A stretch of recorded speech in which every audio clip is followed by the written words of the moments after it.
Hello மக்கள் எல்லாரும் எப்படி இருக்கீங்க? இந்த வீடியோவில் என்ன பார்க்கலான்னா, தமிழ்நாடு அரசு ஊழியருக்கும், ஆசிரியர்களுக்கும் முக்கியமாக அரசு வேலைக்காக தீவிரமாக படிச்சுட்டு இருக்கிற இளைஞர்களுக்கு ஒரு பரபரப்பான ஒரு செய்தி வந்திருக்கு. கவர்மெண்ட் எம்ப்ளாயீஸோடைய ஓய்வு பெறும் வயதை வந்து 60லேருந்து 62 உயர்த்த அரசாங்கம் பிளான் பண்ணுறாங்களா? மாநிலத்துடைய நிதி நிலைமை தான் இதுக்கு முக்கியமான காரணமா?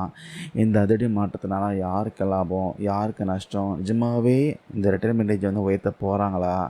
எல்லாமே இந்த வீடியோவில் பார்க்கலாம். தமிழ்நாட்டில் இப்போதைக்கு கவர்மெண்ட் எம்ப்ளாயீஸ் டீச்சர்ஸோடைய ஓய்வு பெறும் வயது ரிட்டைர்மெண்ட் ஏஜ் வந்து 60 இருக்குது. நம்ம எல்லாருக்கும் தெரிஞ்ச விஷயம்தான். கோவிட் டைமில் தான் பார்த்தீங்கன்னா 58லேருந்து 59, 59 60 மாறுச்சு. இப்போது இந்த ரிட்டைர்மெண்ட் ஏஜ் 62 உயர்த்துவது விஷயமா தமிழ்நாடு அரசு தற்போது தீவிரமாக ஆய்வு செஞ்சுட்டு வரதா அதிகாரப்பூர்வமற்ற தகவல் பார்த்தீங்கன்னா வெளியாகி இருக்குது. ஏன் திடீர்னு இந்த ஓய்வு வயது உயர்வு பரிசீலனை இதுக்கு வந்து ஒரு முக்கியமான காரணம் இருக்குது.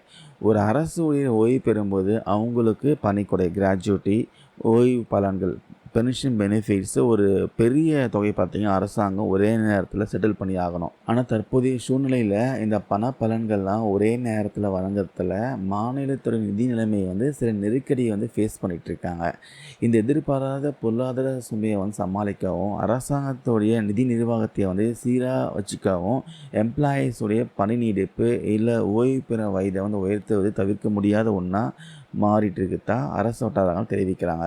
இதன் காரணமாக இப்போது உயர் அதிகாரிகள் கொண்ட ஒரு சிறப்பு குழு பார்த்தீங்கன்னா ஃபார்ம் பண்ணியிருக்காங்களாம். இந்த ஓய்வு வயதை வந்து 62 மாற்றினா என்னென்ன சாதக பாதகங்கள் வரும்ன்ட்டு ஒரு குழு பார்த்தீங்கன்னா தீவிரமாக ஆராய்ந்து வராங்களாம். அரசு தரப்பில் இந்த ஓய்வூதிய நிதி சுமையை குறைப்பதற்கான ஒரு தற்காலிக தீர்வாகவே இந்த நடவடிக்கை வந்து பார்க்கப்படுது. ஆனால் மறுபுறம் இதனால் ஒரு பெரிய விமர்சனமும் இருந்திருக்கு. ஒருவேளை இந்த 62 வயது ஓய்வூதிய திட்டம் நடைமுறைக்கு வந்தால் அரசு வேலைக்காக காத்துட்டு இருக்க, இரவு பகலாக காத்துட்டு இருக்க இளைஞர்களுக்கான புதிய வேலை வாய்ப்புகள் கிடைப்பது மேலும் பல வருஷங்கள் பார்த்தீங்கன்னா தாமதமாகும் என்றது கவலையும் இருந்திருக்கு. இருந்தாலும் அரசாங்க தரப்பில் என்ன சொல்கிறாங்கன்னா, இது விஷயமா எந்த ஒரு முடிவும் எடுக்கலன்னு சொல்கிறாங்க. ஆனால் இது விஷயமா ஒரு சில ஆய்வுகள் போயிட்டு இருக்கிறது அரசு வட்டாரங்களும் தகவல் வந்திருக்கு.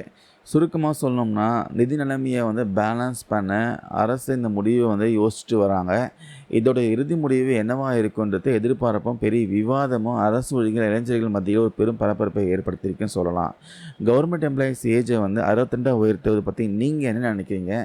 இது இளைஞர்களுடைய வேலைவாய்ப்பை பாதிக்குமா? உங்களுடைய கருத்துக்கள் மறக்காமல் கீழே கமெண்ட்ஸில் பதிவு பண்ணுங்கள். இந்த வீடியோவில் ஷேர் பண்ண தகவல் யூஸ்ஃபுல்லாக இருக்கும்னு நம்புகிறேன். தேங்க்யூ நண்பர் நண்பீஸ்.